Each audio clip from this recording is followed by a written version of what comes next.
ಇದೆಲ್ಲದರ ಜೊತೆಗೆ ಬಿಜೆಪಿ ಒಂದು ನಿರ್ಧಾರಕ್ಕೆ ಬಂದಿದೆಯಂತೆ ಅತಿ ಶೀಘ್ರದಲ್ಲೇ ಅಲ್ಲಿ ಒಂದಿಷ್ಟು ಪದಾಧಿಕಾರಿಗಳನ್ನು ಕೂಡ ಬದಲಾಯಿಸಲಾಗುತ್ತೆ. ಡಿಸೆಂಬರ್ ಬಳಿಕ ರಾಜ್ಯ ಬಿಜೆಪಿನಲ್ಲಿ ಸರ್ಜರಿ ಆಗುತ್ತಾ, ಪದಾಧಿಕಾರಿಗಳ ಬದಲಾವಣೆ ಆಗುತ್ತಾ ಅಂತ. ಬಿಜೆಪಿ ಸಂಘಟನಾ ಚುನಾವಣೆಯ ಬಳಿಕ ಈ ಬದಲಾವಣೆ ಆಗುತ್ತಂತೆ. ಯಾರ್ಯಾರು ಒಳಗಡೆ ಬರ್ತಾರೆ, ಯಾರ್ಯಾರು ಹೊರಗಡೆ ಹೋಗ್ತಾರೆ. ಹಾಲಿ ಪದಾಧಿಕಾರಿಗಳು ಕೆಲವರು ಬದಲಾಗ್ತಾರೆ, ಹೊಸ ಪದಾಧಿಕಾರಿಗಳು ಕೆಲವರು ಬರ್ತಾರೆ. ಈಗಾಗಲೇ ವಿಜೇಂದ್ರಗೆ ವರಿಷ್ಠರಿಂದಲೂ ಕೂಡ ಸಂದೇಶ ಹೋಗಿದೆ ಅಂತ. ನಮ್ಮ ತಂಡದಲ್ಲಿ ಬದಲಾವಣೆಗೆ ವಿಜೇಂದ್ರ ಚಿಂತನೆ ಮಾಡಿದ್ದಾರೆ ಅನ್ನುವಂಥದ್ದು. ಪ್ರಧಾನ ಕಾರ್ಯದರ್ಶಿ ಮಟ್ಟದಲ್ಲಿ ಬದಲಾವಣೆ ಆಗುತ್ತೆ ಅಂತ. ಚುನಾವಣೆಯನ್ನು ದೃಷ್ಟಿಯಲ್ಲಿಟ್ಟುಕೊಂಡು, ಸ್ಥಳೀಯ ಚುನಾವಣೆಗಳನ್ನು ದೃಷ್ಟಿಯಲ್ಲಿಟ್ಟುಕೊಂಡು ಬದಲಾವಣೆ ಕಾರ್ಯ ನಡೆಯುತ್ತೆ.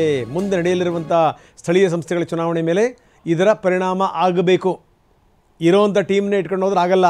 ಯಾಕಂದರೆ ಬಿ ಜೆ ಪಿ ಒಳಗಡೆನೇ ಕೆಲವರು ಮಾತಾಡ್ತಾರೆ, ತಮಗೆ ಬೇಕಾದಂಥವ್ರನ್ನ ತುಂಬ್ಕೊಂಡ್ಬಿಟ್ಟಿದ್ದಾರೆ ಅಂತ. ಸೊ ಅಂಥದ್ರಲ್ಲಿ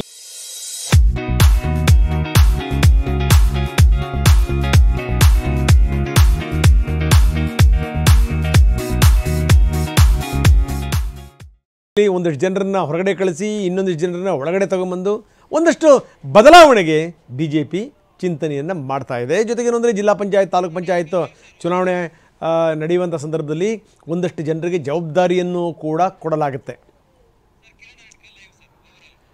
ಬನ್ನಿ, ನಮ್ಮ ಪ್ರತಿನಿಧಿ ಕಿರಣ್ ಈಗ ನಮ್ಮೊಂದಿಗೆ ನೇರ ಸಂಪರ್ಕದಲ್ಲಿದ್ದಾರೆ. ಕಿರಣ್, ನಾವು ನೋಡ್ತಾ ಇದ್ದೀವಿ ಒಂದು ಕಡೆಗೆ ಏನು ಅಂದರೆ ಭಿನ್ನ ಮಾತುಗಳನ್ನು ಕೂಡ ನಾವು ಕೇಳ್ತಾ ಇದ್ದೀವಿ. ಜೊತೆಗೆ ಏನು ಅಂದರೆ ಯತ್ನಾಳ್ ಎಲ್ಲರನ್ನೂ ಸೇರಿಸಿ ಅವರು ಅಂತ ಇದ್ದಾರೆ, ಆಡ್ತಾ ಇದ್ದಾರೆ. ನಮ್ಮ ಹತ್ರ ಒಂದು ಮಾತಾಡ್ತಾರೆ, ಬೇರೆಯವ್ರ ಹತ್ರ ಒಂದು ಮಾತಾಡ್ತಾರೆ ಅನ್ನುವಂಥದ್ದು. ಇನ್ನೊಂದು ಕಡೆಗೆ ವಿಜೇಂದ್ರ ಹೇಳಿರುವಂಥ ಮಾತು, ಬಿ ಜೆ ಪಿ ಬಾಗಿಲು ಬಂದಾಗುತ್ತೆ ನೋಡಿ ಅಂತ. ಇರೋದು ಒಂದೇ ಬಾಗಿಲು, ನಾನಂತೂ ಇದುವರೆಗೂ ಯಾವ ಪಕ್ಷಕ್ಕೂ ಹೋಗಿಲ್ಲ ಅನ್ನುವಂಥ ಮಾತನ್ನು ಸಿ ಟಿ ರವಿ ಹೇಳ್ತಾರೆ.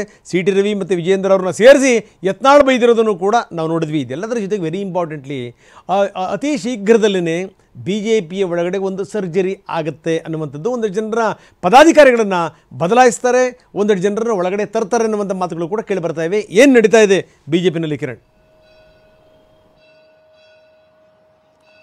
ರಂಗನಾಥ್, ರಾಜ್ಯಾಧ್ಯಕ್ಷ ವಿಜೇಂದ್ರ ಅವರ ಅಧ್ಯಕ್ಷತೆಯ ಬಗ್ಗೆ ಬಿಜೆಪಿಯ ಒಳಗೆ ಒಂದಷ್ಟು ಮಟ್ಟದ ಅಸಮಾಧಾನ ಇದೆಯೋ ಅಷ್ಟೇ ಅಸಮಾಧಾನ, ಒಂದು ಬೇಸರ ಅವರ ತಂಡ ಅಂದರೆ ಅವರ ಮಾಡಿರುವಂತಹ ಪದಾಧಿಕಾರಿಗಳ ತಂಡದ ಬಗ್ಗೆ ಕೂಡ ಇದೆ. ಯಾಕೆಂದ್ರೆ ವಿಜೇಂದ್ರ ತಮಗೆ ಬೇಕಾದಂಥವ್ರನ್ನ ತಮ್ಮ ಆಪ್ತ ವಲಯವನ್ನ ತಮ್ಮ ಪದಾಧಿಕಾರಿಗಳ ತಂಡದಲ್ಲಿ ಸೇರ್ಪಡೆ ಮಾಡಿಕೊಂಡಿದ್ದಾರೆ ಅನ್ನುವಂಥ ಒಂದು ಆಕ್ಷೇಪ ದೊಡ್ಡ ಮಟ್ಟದಲ್ಲಿ ಬಿಜೆಪಿಯಲ್ಲಿ ಆಂತರಿಕವಾಗಿ ಇದೆ. ಹೀಗಾಗಿ ಆ ತಂಡವನ್ನ ಬದಲಾವಣೆ ಮಾಡಬೇಕು ಅನ್ನುವಂಥ ನಿಟ್ಟಿನಲ್ಲಿ ಬಿಜೆಪಿ ಹೈಕಮಾಂಡ್ ನಿಂದ ವಿಜೇಂದ್ರ ಅವರಿಗೆ ಒಂದು ಸಲಹೆ ಕೂಡ ಬಂದಿದೆ. ಅದು ಸೂಚನೆ ರೂಪದಲ್ಲಿ ಆ ಸಲಹೆ ಬಂದಿದೆ. ಮತ್ತೊಂದು ಹಂತದಲ್ಲಿ ತಮ್ಮ ತಂಡವನ್ನ ಬದಲಾವಣೆ ಮಾಡಬೇಕನ್ನುವಂಥ ನಿಟ್ಟಿನಲ್ಲಿ ವಿಜೇಂದ್ರ ಕೂಡ ಅವರು ಕೂಡ ಯೋಚನೆಯನ್ನ ಮಾಡಿದ್ದಾರೆ. ಹೀಗಾಗಿ ಬಹುತೇಕ ಡಿಸೆಂಬರ್ ವೇಳೆಗೆ ಈ ಪದಾಧಿಕಾರಿಗಳನ್ನ ಬದಲಾವಣೆ ಮಾಡಬಹುದು, ಜನವರಿ ವೇಳೆಗೆ ಬದಲಾವಣೆ ಆಗಬಹುದು ಅನ್ನುವಂಥ ನಿರೀಕ್ಷೆ ಇದೆ. ಈ ಡಿಸೆಂಬರ್ ವೇಳೆಗೆ ಯಾಕಂದ್ರೆ ಡಿಸೆಂಬರ್ ತಿಂಗಳಾಂತ್ಯಕ್ಕೆ ಬಿಜೆಪಿಯ ಸಂಘಟನಾ ಚುನಾವಣೆಗಳೆಲ್ಲವೂ ಕೂಡ ಮುಕ್ತಾಯಗೊಳ್ಳುತ್ತೆ. ಅಂದ್ರೆ ಬೂತ್ ಮಟ್ಟದ ಬೂತ್ ಅಧ್ಯಕ್ಷರಿಂದ ರಾಷ್ಟ್ರೀಯ ಅಧ್ಯಕ್ಷ, ರಾಜ್ಯಾಧ್ಯಕ್ಷ ಈ ಹಂತದ ಎಲ್ಲಾ ಚುನಾವಣೆಗಳು ಕೂಡ ಮುಕ್ತಾಯವಾಗುತ್ತೆ. ಬಹುತೇಕ ಈಗ ನಾಮನಿರ್ದೇಶನ ಅಧ್ಯಕ್ಷರಾಗಿರುವಂತಹ ವಿಜೇಂದ್ರ ಅವರನ್ನ ಮತ್ತೆ ಮುಂದಿನ 3 ವರ್ಷಗಳ ಅವಧಿಗೆ ಪೂರ್ಣಾವಧಿ ಅಧ್ಯಕ್ಷರಾಗಿ ಚುನಾಯಿಸುವಂತ ಎಲ್ಲಾ ಸಾಧ್ಯತೆಗಳಿದೆ. ಆ ನಿರೀಕ್ಷೆಯನ್ನು ಕೂಡ ವಿಜೇಂದ್ರ ಹೊಂದಿದ್ದಾರೆ. ಹೀಗಾಗಿ ಅವರು ಡಿಸೆಂಬರ್ ನಂತರಕ್ಕೆ ತಮ್ಮ ಒಂದು ತಂಡವನ್ನ ಪುನಾರಚನೆ ಮಾಡಬೇಕನ್ನುವಂತಹ ಚಿಂತನೆಯಲ್ಲಿದ್ದಾರೆ.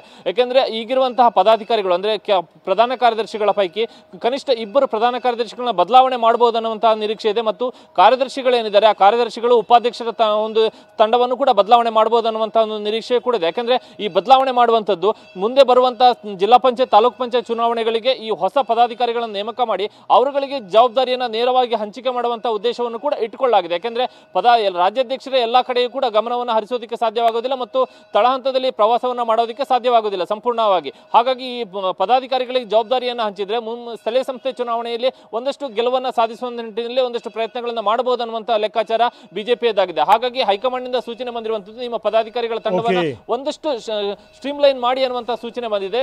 ವಿಜೇಂದ್ರ ಕೂಡ ಆ ನಿಟ್ಟಿನಲ್ಲಿ ಯೋಚನೆ ಮಾಡಿರುವಂತಹ ಕಾರಣಕ್ಕಾಗಿ ಬಹುತೇಕ ಡಿಸೆಂಬರ್ ನಂತರ ಈ ಪದಾಧಿಕಾರಿಗಳ ಬದಲಾವಣೆ ಆಗುವಂತಹ ಸಾಧ್ಯತೆಗಳಿದೆ. ರಂಗನಾಥ್, ಧನ್ಯವಾದ ತಮ್ಮೆಲ್ಲ ಮಾಹಿತಿಗೆ.